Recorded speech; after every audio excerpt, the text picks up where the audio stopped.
So this is our homemade lathe. We took a drill bit and made a cutting tool out of it. Might be a little blurry. And then we made a mandrel to mount our pulleys to. Draw the diameter on the wood, drill it out with the right size drill.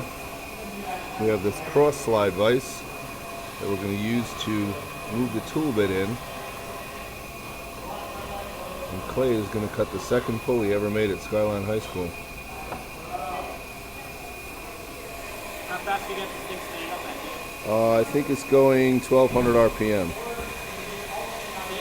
That's it. Don't want to go any faster? Nope. It's going to be very happy the way it is. So Clay's moving the cross slide vise in.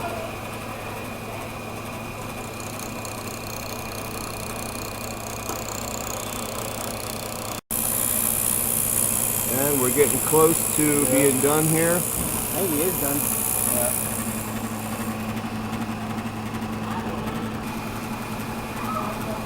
Horizontal. There you go, that's it.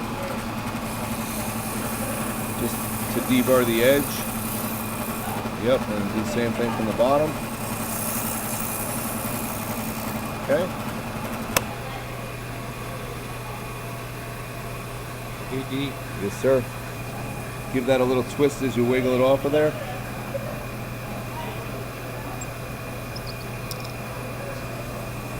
Okay, and that's it.